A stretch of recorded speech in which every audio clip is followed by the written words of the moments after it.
Welcome to episode number 1 of the Water Matters podcast. I'm Matthew Rolfe. I'm the Managing Director of Graf UK Limited. I'm joined today by Tim Smedley, who's the author of The Last Drop. Thank you for joining us. Let's get started. So we're going to start with Tim. Welcome. I want to explain. So Tim, we first met. I actually can't remember how long ago it was. A few months back when I learnt of your book, The Last Drop. Perhaps you'd be so kind as to introduce yourself to our listeners and explain why did you write The Last Drop?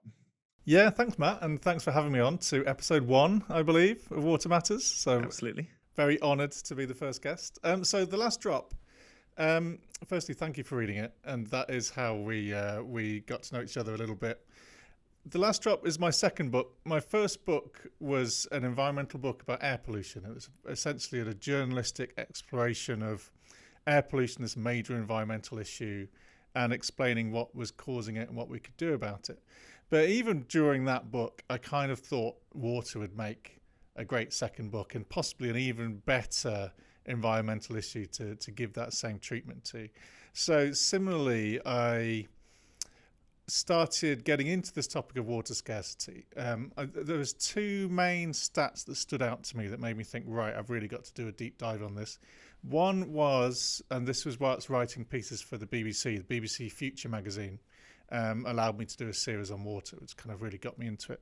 One stat was that England had and has the same average rainfall as South Sudan.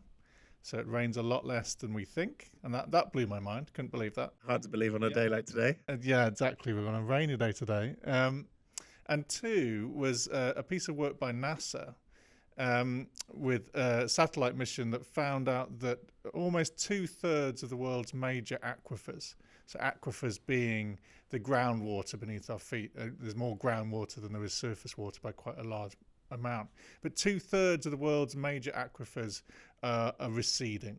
They're running out of water faster than they're being replenished, and that's down to human overconsumption.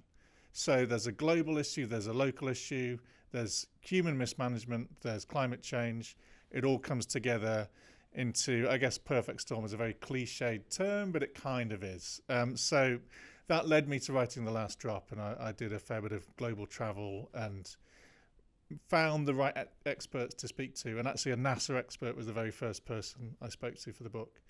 So yeah, that led me to writing it and led me to coming here today, I guess. Because you're, prior to that, more of a research and writing articles for like the BBC and more of a journalist. Yeah, exactly that. So I've been an environmental journalist for best part of a decade, probably more. For The Guardian initially, but also the BBC, Sunday Times, Financial Times. I've always been freelance, so I kind of can jump in and out of a lot of these publications. But recently, I've been focusing more on books because you just have more time and space. And actually, I've found that they have a lot more impact as well. So you can write a lot of short articles that a lot more people might read, but they're quite quickly forgotten. Books somehow just stick with people for longer, I guess, because the amount of time you got to give over to reading it.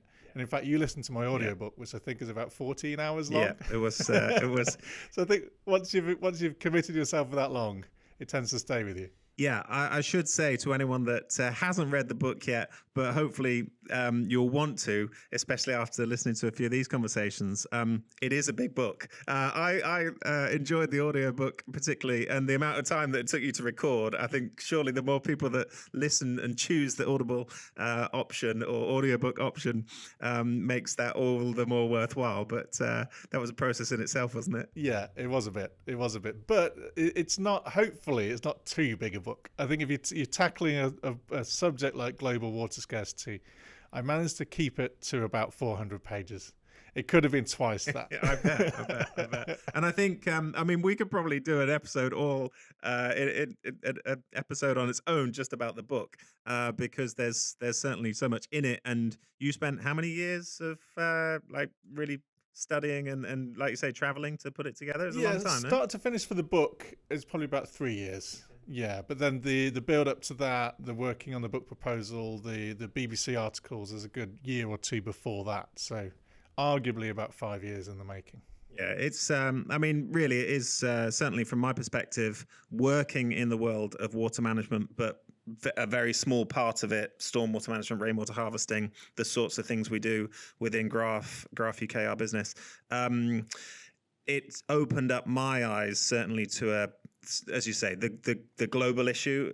I was very much interested in the, more interested, if you like, in the UK specific stuff, of course.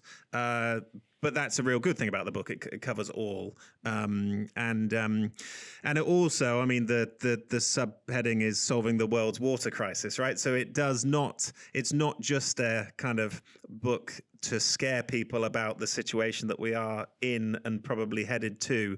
There is also a lot of information in there about good things that are being done around the world, and good things that we can all do to improve the water situation. Correct? Yeah, exactly. I wanted it to be solutions focused, really. So there is scary stuff. There is scary stuff in the book, necessarily so, because the situation in particular parts of the world is quite worrying. But there are lots of solutions there, and there are a lot of solutions that are fairly straightforward as well. I would describe it as there's a lot of low-hanging fruit in the water space. We've been very wasteful with water for a long time, but the good news of that is it's quite easy to find efficiencies within that system. Absolutely.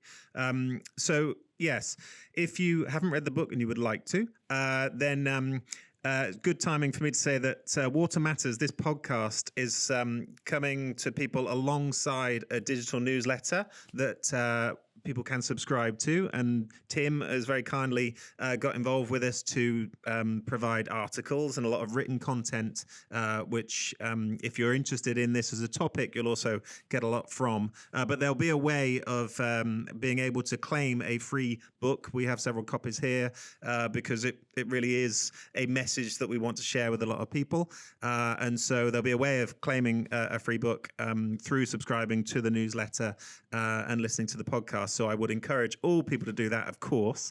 But to get into one of the sort of main topics that you talk about in the book, and I wanted to cover, and I just feel is relevant for this first episode, is day zero. And you write a lot about it, and I think it is one of the more sort of scary parts of what could happen and what has nearly happened in a few places.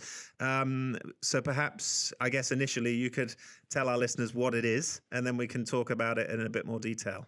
Yeah, sure. So day zero was a term coined in Cape Town in 2017 because Cape Town, South Africa were coming very close to running out of water. So there'd been a 2-year drought. Cape Town is normally one of the rainier parts of South Africa. 2-year drought was unexpected and unusual. But if that kept happening, they would soon run out of water in the reservoirs. So day zero was essentially coined as a term for if consumption levels remain the same and reservoir levels kept going down. I think they calculated it at, I think it was 13.5% capacity in the reservoirs. If it went below 13.5%, they would have to turn the taps off to the city, a city of 8+ million people. So day zero was actually kind of a PR term coined by the local authorities to say, listen, we are going to run out of water. We've got to use less water.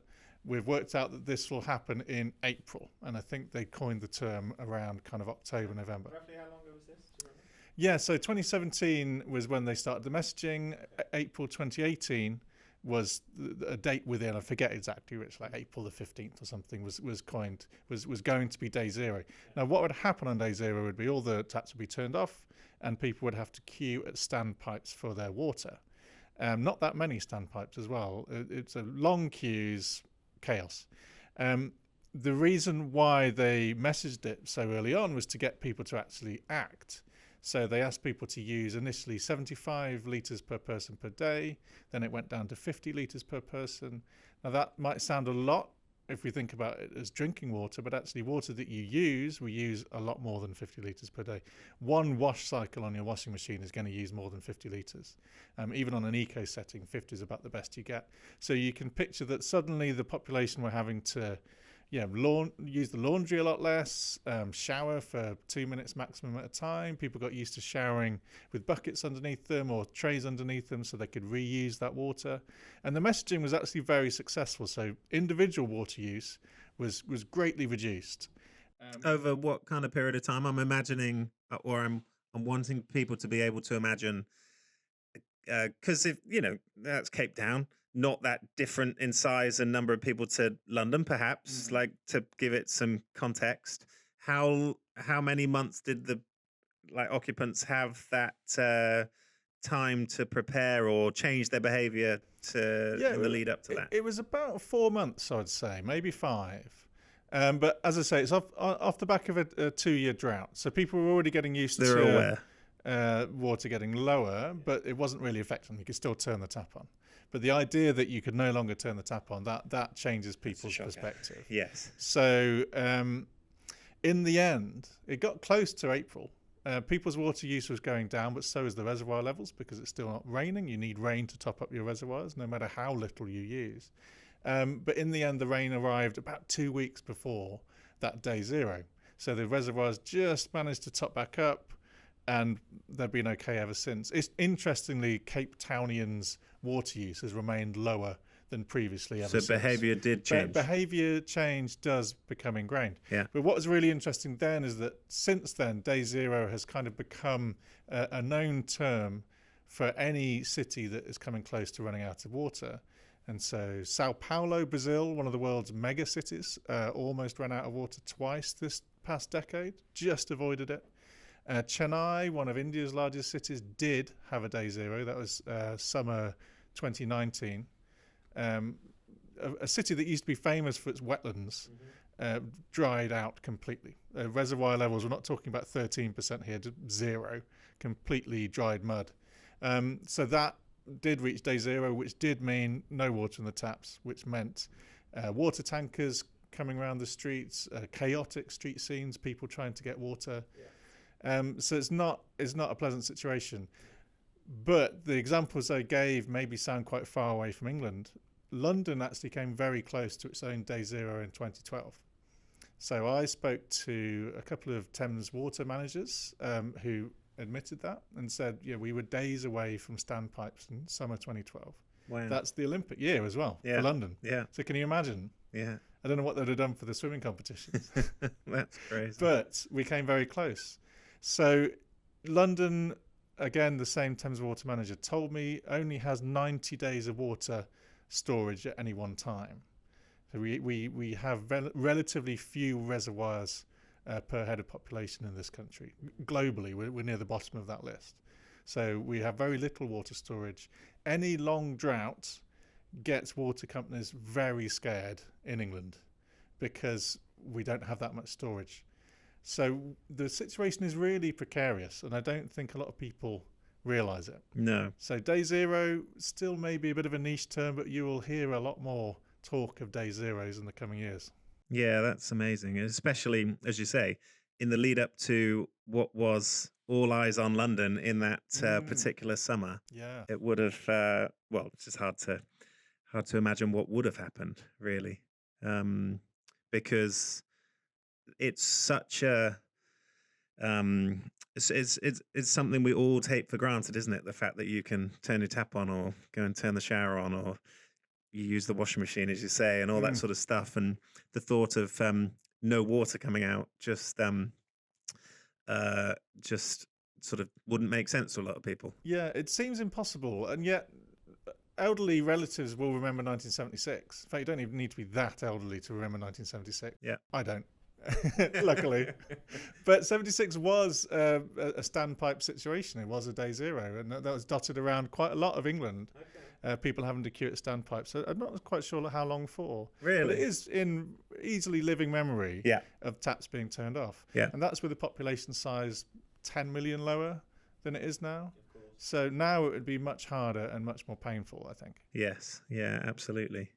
Yeah, it's a topic that, as we've said, you write a fair bit about in the book, and of course it's interesting to get those examples from other parts around the world. And I think it becomes a lot more well, real when you consider just how close it did come here, and the potential, therefore, that it could happen again, based on just a long period of drought, right? Yeah. I mean, that's hard to believe again after the year that we've had this year.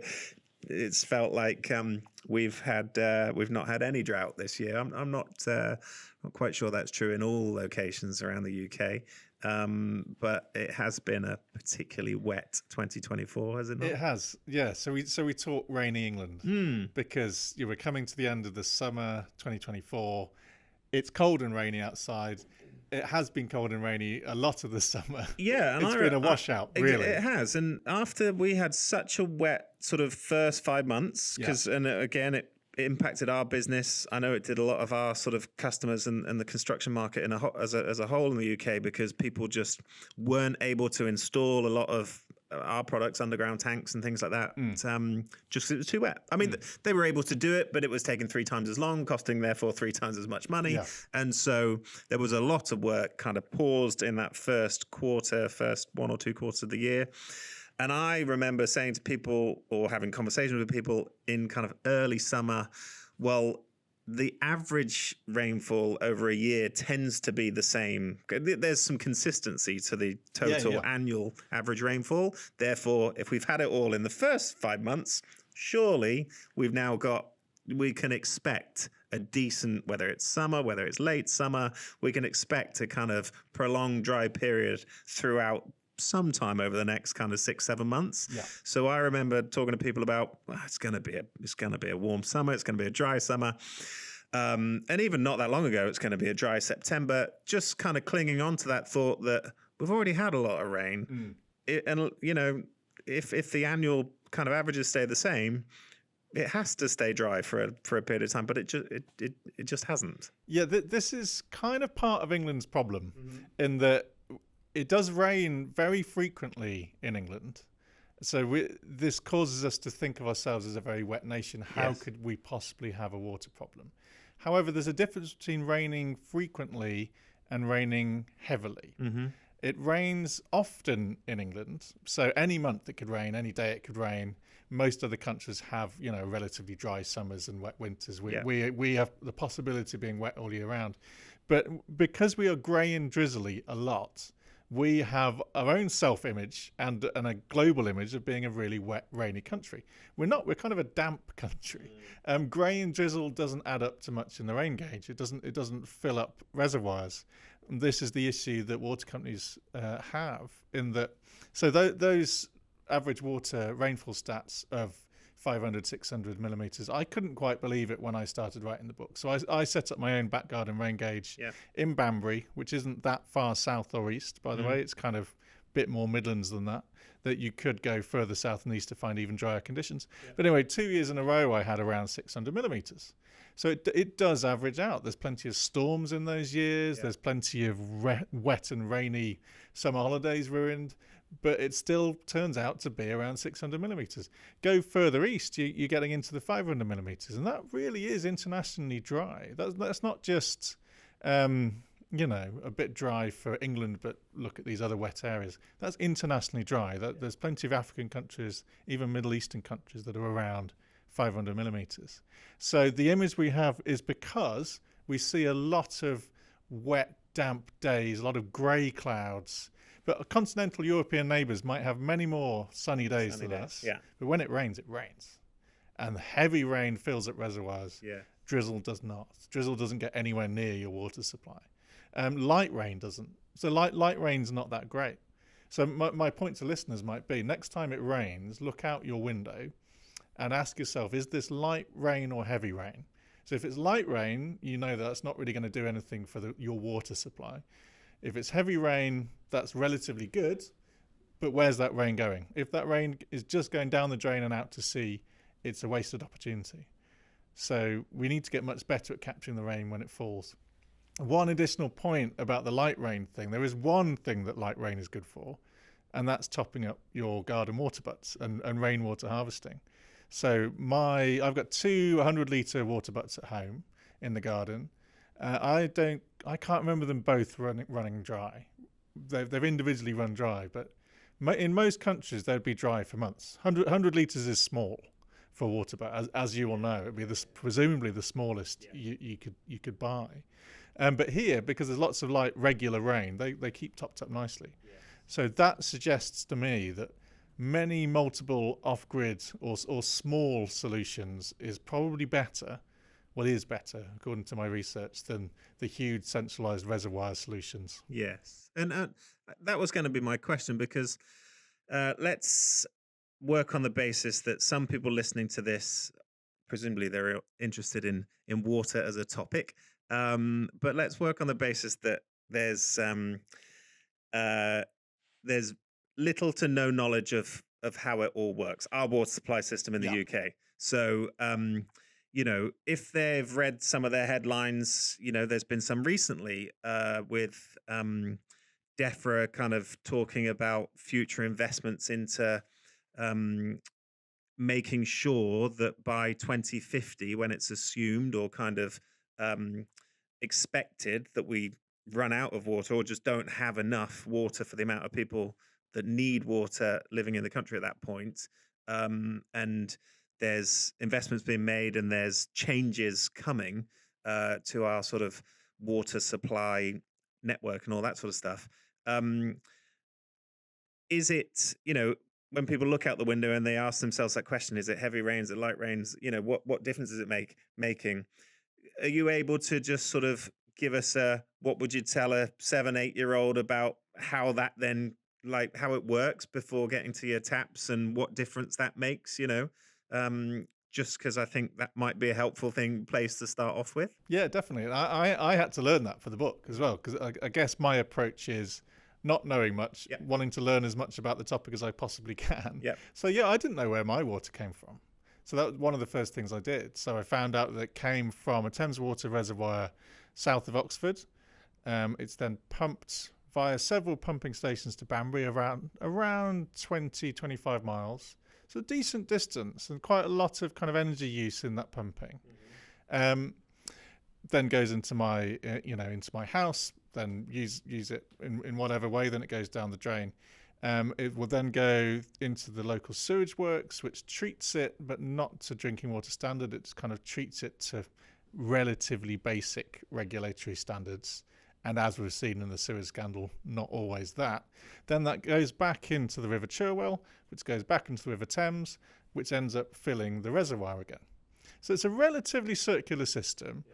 Some parts of England will be purely borehole based, so that's water being pumped up from the aquifers rather than reservoirs. But we can think of aquifers kind of like underground reservoirs. So that's essentially where your water comes from and where it goes. But as I say, it's pretty reliant on rainfall, but winter rainfall really to top that up. In summer, even relatively heavy rain mostly evapotranspirates, which means it gets used by plants and crops. It doesn't manage to seep down into rivers or aquifers. So we are quite reliant on winter rainfall here to fill up those aquifers, fill up the reservoirs to an extent. Then we use it through summer, and then it all starts again in the winter. The problem is we're a growing population. Climate change is changing those rainfall patterns, and we might get onto that in a moment. We are using more water. So something's got to give. Yeah, and I suppose, again, I'm sure this was part of the research for the book. So the concerns about this, what happens over the next 20, 25 years, largely is because of this climate change factor. So there's two things. There's two kind of pincer movements. In fact, the former head of the Environment Agency, James Bevan, described it as the jaws of death, because we have both mismanagement of water and climate change. So, as I say, we haven't had a new reservoir built in this country, well, in England, since 1991. We haven't had one built in the south of England, where the most severe problem is, since the 1970s. In fact, it's the reservoir that I get my water from. I've lost my train of thought. Where were we on then? The jaws of death. Yes, the jaws of death. So, and with privatisation, water companies were privatised in the late 80s, early 90s. And we kind of now know that that was a bad move. We haven't seen the investment we should have seen. A lot of the money from the water companies went to shareholders and dividends. Thames Water is now £14 billion in debt and likely to fall. So the benefits of privatisation didn't happen. We didn't get the infrastructure upgrade. So our infrastructure is old and creaking and insufficient for the population we now have. So that's all human mismanagement. So forget climate change. Even if just that was happening, we'd have a water issue that we need to sort out. Like the sewage scandal, that's not a climate change issue. No. That's purely a human mismanagement issue. But then on top of that, we have climate change. Now, the reason why climate change makes water management so much harder is rainfall patterns become less predictable. We're seeing, again, it's slightly hard to get our heads around this in England because it's not so obvious, but we are seeing a slight lurch between longer dry periods and longer wet periods. So you could simplify that as between drought and flood. A flood is just as hard to manage if you're a water company, because a sudden amount of dirty water, essentially, which is flooding, isn't great for a supply. In fact, when I went to my local reservoir, it was a really rainy day, and I said to them, "Oh, this must be great for you guys." And he said, "Well, no, actually, we turn off our intake on really rainy days." And I said, "Really? Surely you want to be capturing the stormwater and heavy rainfall?" He said, "Well, no, because that's flooding all the nutrients into the river. The river becomes dirty and overly nutrified. Is that a word? Yeah. So they turn it off. So they don't even maximize. They have real Goldilocks conditions. Yeah, they want to capture water into the reservoirs.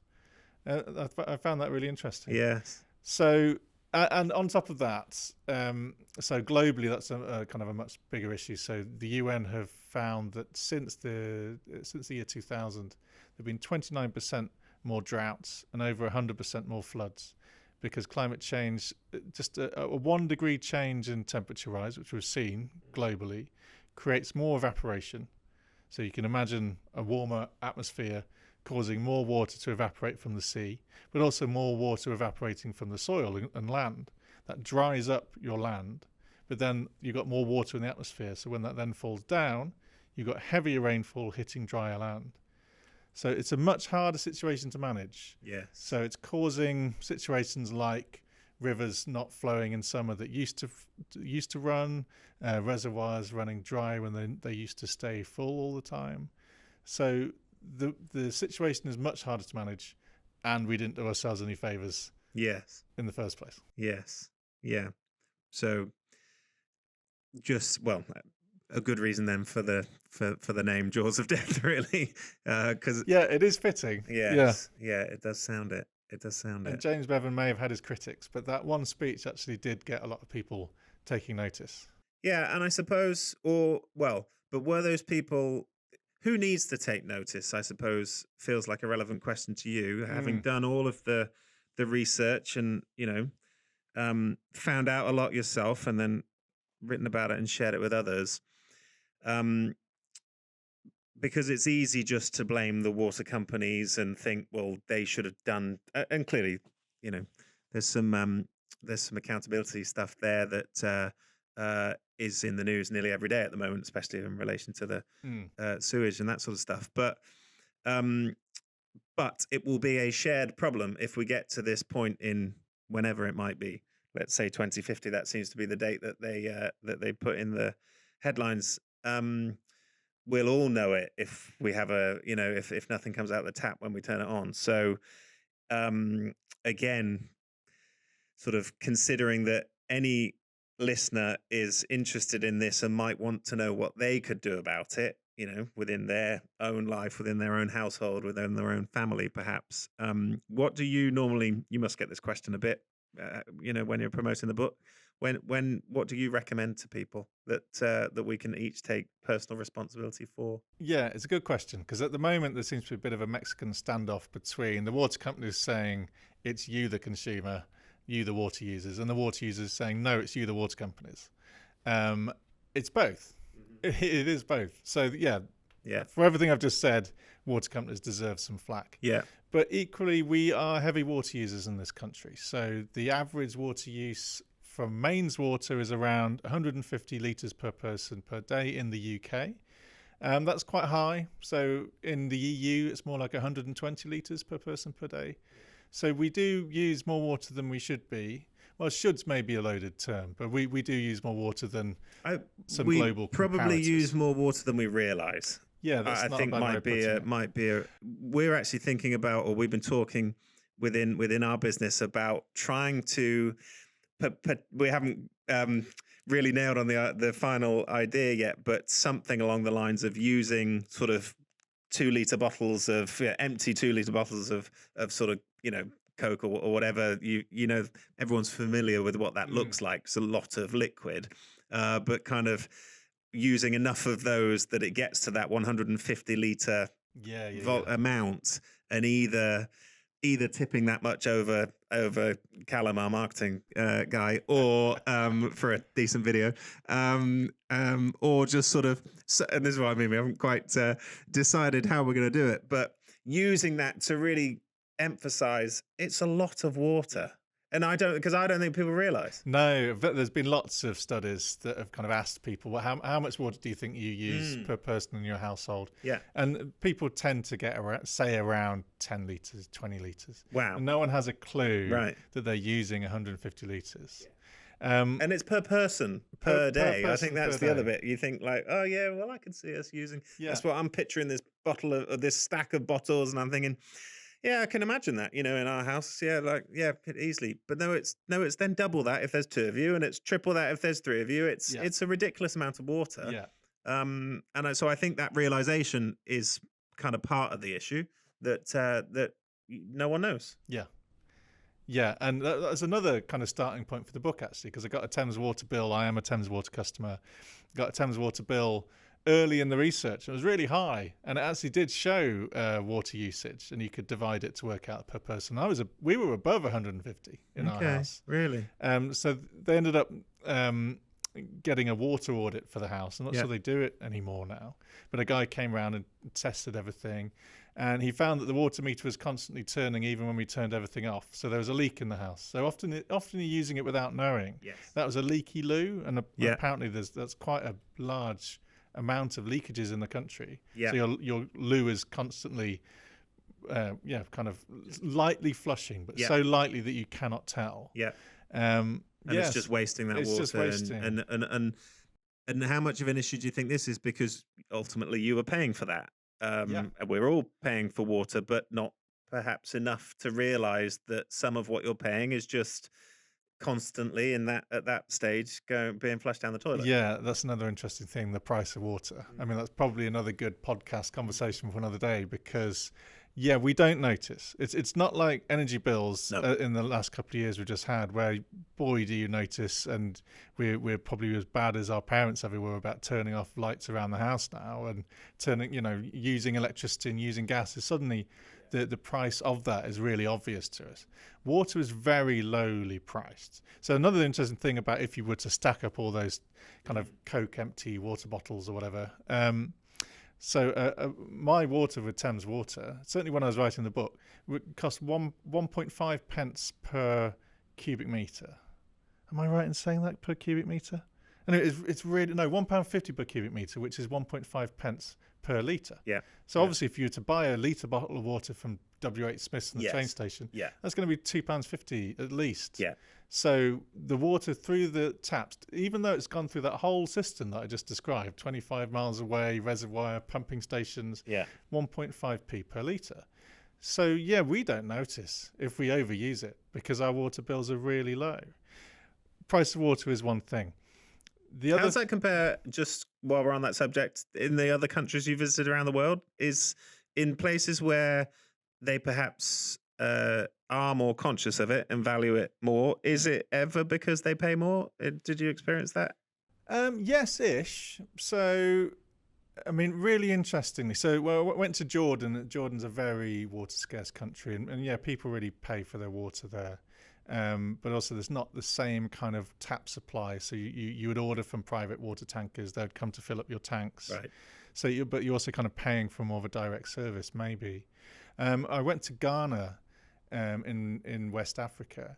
And Ghana is actually a pretty water abundant country. It has a huge reservoir called Lake Akosombo, which is the biggest reservoir, one of the biggest in the world. But the issue there is getting the water to people. So again, it's a bit like we have here, like they have in the US. It's a big centralized reservoir, but then the cost is then actually pumping it to all the different places you need to pump it to. So the cost of water, cost of people's water bills, and one guy actually showed me his, was more than my Thames water bill. And the average wage in Ghana is many times lower than the average wage here. So that was really eye-opening, actually. People in Ghana are very much aware of how much water they're using because they really have to pay for it. Yeah. And if you are lucky enough or wealthy enough to have a water connection to your house, it's really expensive. Yeah. So it's really expensive for them. It's most expensive for the people at the real bottom of the poverty ladder, so to speak. Yeah. So I went to a local village and I spoke to a lady there, and her family's kind of budget for everything, a third of it was spent on clean water. Wow. Can you imagine a third of your family budget? Yeah. So yeah, price of water does make people think about it. Yes. I mean, whilst we're on the topic, it might be getting too detailed, but there are some water scarce countries that are developed countries such as Singapore, Israel, Australia, do something called a tiered water payment system, which is that your first cubic meter of water supply is, say, free. Your second is already cheap.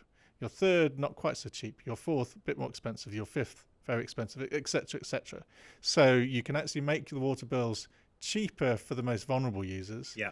But then if you want to fill your swimming pool, you can, but you've got to pay accordingly, and that money goes into the system. Yeah.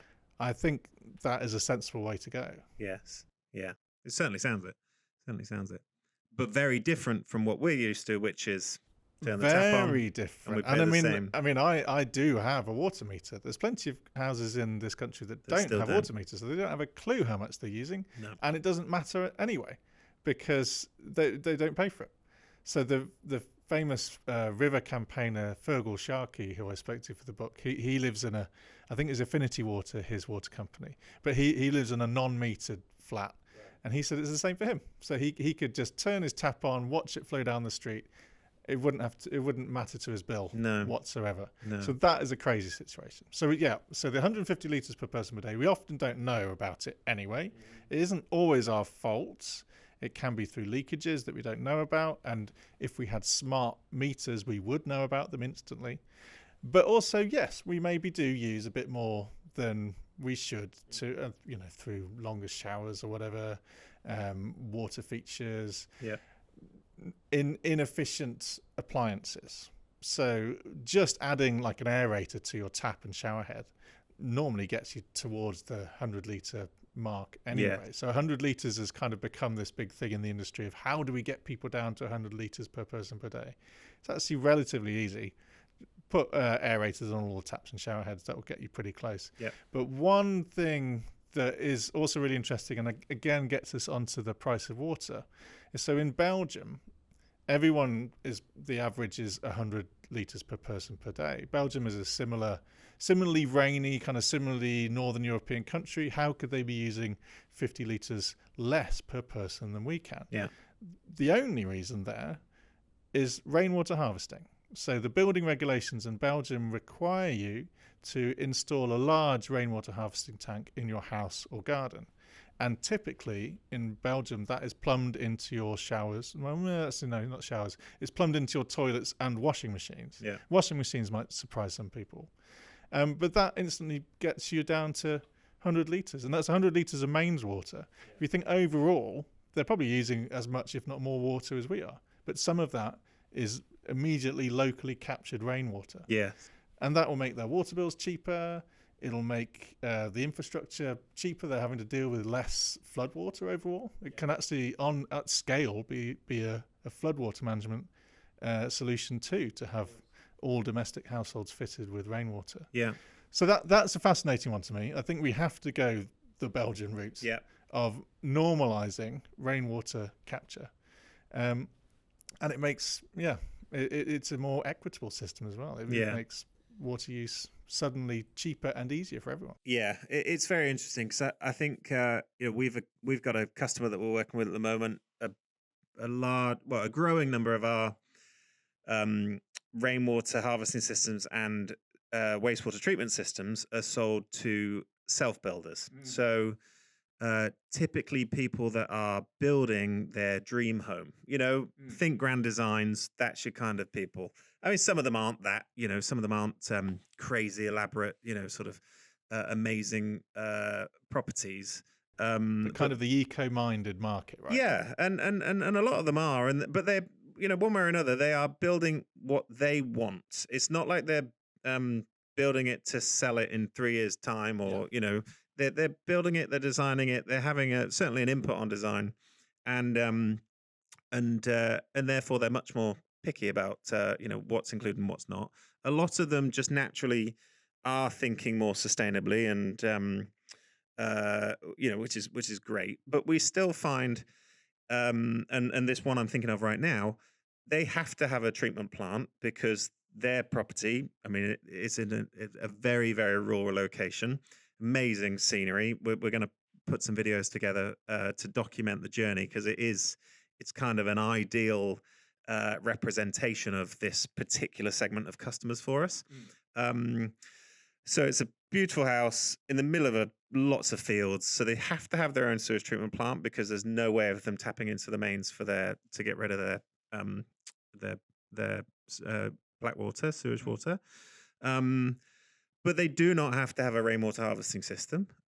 We've been encouraging them to, because we would, it's sensible, as you said. It helps with so many things, and it's our business. So, but it's been really interesting kind of going through the thought process with them, or watching, observing them going through the thought process, because they'd love to have it and they can see the benefits of it and whatever. But ultimately, it's going to cost them about at least 5 or 6 grand more. Well, actually, that's mostly just on the installation of it. So probably close to 10 grand if they choose to put it in.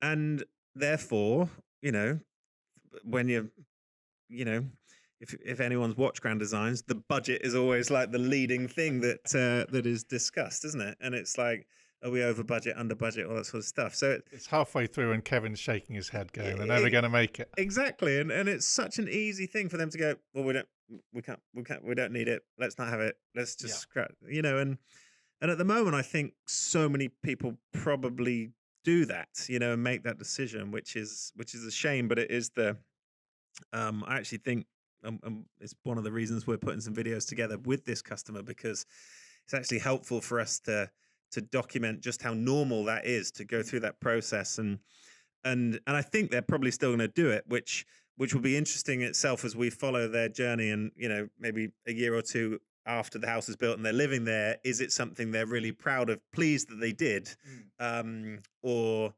are they still like on the fence about it? It will be interesting to document that and to see. But I think whilst there is just this extra amount of money that you would have to pay to get it installed, but then it's not like putting solar panels on your roof. You've got this element of, well, I'm going to get some payback for it. I know what the financial return is. It's like a little mini investment.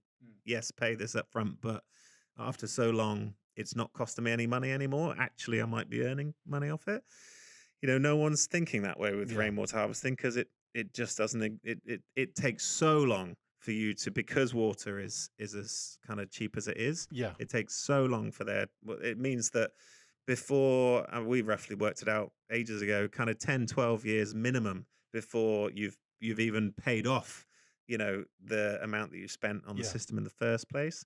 So I think that has to kind of factor in there somewhere within the whole setup of how much it costs, not just to buy and install a system, but how much water costs, for it to become.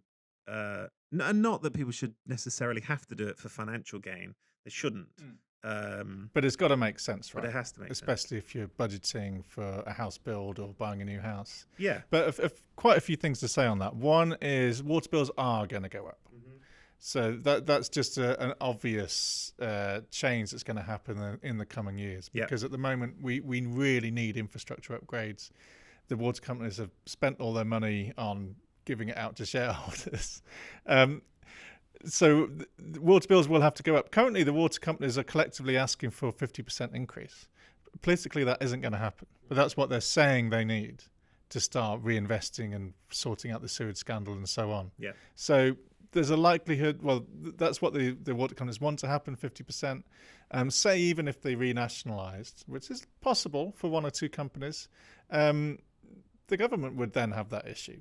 So they might also then realise, actually, yeah, we do need to raise water bills. So water bills are going to go up. So that payback period will come down again.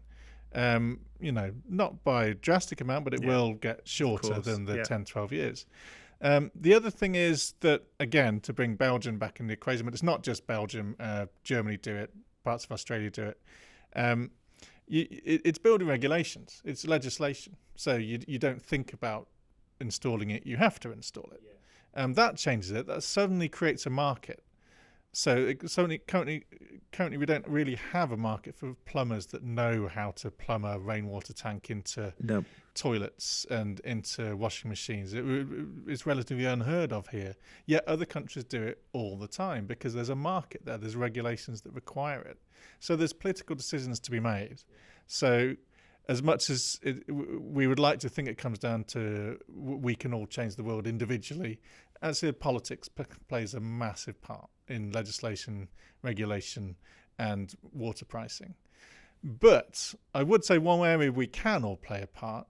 So I think what we've largely been talking about there is quite large tanks. Yeah. And when you're fitting one, say underneath a garden for a house, what are you talking, kind of 1,000 litres? A minimum of 1,000, probably sort of 1,500 to, depending on the size of the house, 1,500 to 3,000 would be common. Yeah. So that's a good size, and that should be able to last you all the time. I imagine that's not really going to run out much. Well, to your point about your 100-litre water, but if that doesn't sort of empty that often, then you've kind of in a year like this, especially, you've got a constant source of water that you can use. But also, just think of it at scale. So imagine a whole street with 3,000 litre butts. Imagine a whole town with 3,000 litre butts. We're then looking at something to a similar scale of a reservoir. Yes. So all this talk about we need new reservoirs isn't necessarily true. We do need a few. Yes. But again, a good week to be talking about this because Thames Water have just been given the ministerial green light to build the Abingdon Reservoir, which would be the South Oxfordshire Reservoir, 150 million megalitres, I think. But anyway, it's a huge reservoir. It would be second only to Kielder Water in England. But it's a huge sledgehammer of a solution to crack a nut. Maybe it's quite a big nut, the water problems that we have, but it's a really big, okay, this is going to solve it all in one go, £2 billion, but that's the initial budget. As we know, these infrastructure projects tend to grow in size, wouldn't be completed until 2040, so arguably a bit too late anyway. If some of the rainfall figures with climate change are to be believed, might never fill up. The flow rate of the Thames might not be strong enough because this section of South Oxfordshire is flat. It's not a valley to be filled. They have to build upwards. They have to build these big bunded earth walls to then fill that up. But anyway, that's what Thames Water wants to do because in a way, for water engineers, they can see it's just a bigger version of what they've done before. Yes. So it's a big centralized infrastructure thing. You just need a huge load of infrastructure firms in this one place. You can build it. They don't like multiple off-grid decentralized solutions, which is what rainwater harvesting tanks are at scale. Yeah. But they're going to have to get used to it. Yeah. It's much less environmentally damaging. We're talking about greyfield sites, not greenfield sites. And there are smart ways of doing it. So there's a great piece of work done by the University of Essex on the Isles of Scilly where they used smart water butts installed in houses that could, and maybe this isn't so smart. I mean, maybe this is standardized now. You'll be able to tell me. But so the water fills with rainwater, but if it ever goes low, then it automatically fills with mains water. And that's where you have that water tank in your house, and that's where you get your water from. So the user never notices if it goes low because it's being topped up with mains water. Yeah. But again, they found, like Belgium, like Germany, like Australia, 50 litres per person per day reductions in mains water use without any change in behaviour from the people in the house, without any knowledge.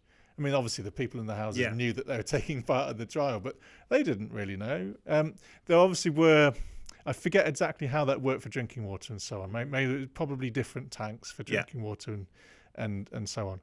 But yeah, it can be done. And the what that proved, it was an academic called Peter Melville Shreve that worked on that. What that proved was that you can add these together to make one kind of centralized solution. Yeah. You know, so you've got multiple rainwater harvesting tanks, but one centralized kind of, you know, it probably was just a computer, I imagine, but you could have like a control center to do that at scale through a whole town, through a whole city. Then you wouldn't need an Abingdon reservoir. No. You wouldn't need it. Especially when you think about just Banbury alone, as you know, we're sat here in Banbury, every road pretty much that you drive out of Banbury, they're building between 50 and 200 houses on. It feels like, I think it probably is close to that. And if on each of those houses they had something similar, the collective total of all that would be, like you said, and that's on a small town like Banbury. Yeah. It's so painful to see all these new build houses going up without solar panels and without rainwater harvesting. We're going to need both of those things in, you know, it's probably single figure years time, really. So you were mentioning 2050 earlier. Actually, according to the National Audit Office, the year is 2034 when water supply can no longer meet demand. Okay. That's 10 years from now. Yeah. 10 years from now. So if we currently keep using the 150 litres per person per day, yeah. If Thames Water currently continue to not invest in their, you know, I'm picking on Thames Water because they're my water company, but to be honest, all the water companies in England are pretty much just bad. Yeah. If current situation continues, we won't have enough water to supply houses in 10 years' time, 2034. Yeah. And that's the National Audit Office. You know, this isn't kind of Greenpeace saying that. Yeah. So it's happening, and we need to get ahead of it. Yes. But all we're seeing is new build houses popping up without any green infrastructure, really, which just seems such a missed opportunity. You know. Yeah, absolutely. But I think it's the perfect point almost to bring this first episode to a close, just because it sums up one of the reasons we're doing this. One of the reasons is because water matters, you know, and we want to play our part in making sure that people are thinking about it, you know, considering their behavior change. We're in the construction industry, so of course we're also trying to lead the way with, you know, those kind of helping developers, you know, specifiers, engineers, anyone involved in the in the building industry, construction industry, make sure that installing things like rainwater harvesting is as easy as possible. You know, we have the benefit of a German parent company with a lot of experience. So like 60 years we've been, you know, at this over there. So we do feel like we can help a lot. But I think that, you know, one of the fundamental reasons that we've put this together, and we're going to be constantly sharing articles through the newsletter, and then this podcast will be just to keep bringing ideas to anyone that wants to listen. And also, you know, it just gives us another platform to share what we believe people should be thinking about or considering more. And perhaps just one final question that I'll ask you to end on, that people could think about between this episode and the next, is if you were to encourage just one simple thing from a behavioral change perspective that people could do in their own lives, in their own house, that anyone listening to this could do that might help and make them feel a little bit better about their own kind of contribution to our water crisis, potential sort of water crisis in the future, what would that be? One thing, okay. It might sound cheesy considering we're on a podcast called Water Matters and we're talking about water, but it's talk about water. People don't talk about it enough. We just assume there's enough water in England. We assume that the water companies will give us as much as we ever want. It's not the case. So talk to people about water. Do other people know that it only rains in England as much as it does in South Sudan on average? Do people know that we don't have any major reservoirs built since 1991, that demand will outstrip supply in 10 years' time. Most people don't know those things. So I think just talking about it. And if you want to feel like you're doing something, you can do quite easily. So my one big tip is use water butts. So forget about the plumbing into the toilets. That is maybe the next step down the road. I haven't managed to do it yet, although watch this space. We might have plans to do it for a future episode. But yeah, you use rainwater. Find what other uses you can make of rainwater. So either install a water butt, or if you've already got one or two, find other uses for that rainwater. You'll be surprised. There's other things you can do. You can wash your car with rainwater. We rely on mains water too much. So there's lots we can do to reduce our water usage too. No, absolutely. And I think it's a perfect way to end, and try to do that. Talk about water. We're in the business of it, and we don't it's not a topic that we talk about enough within our sort of team and even with our customers necessarily. I think it's a really good point that you hear people talking about electricity and power and costs and bills and all that sort of stuff a lot more often than anyone talks about water. And so let's all do that. And please keep listening about water as well. That's our aim, is for you to listen. Please like this if you did. Like the video, subscribe to the podcast.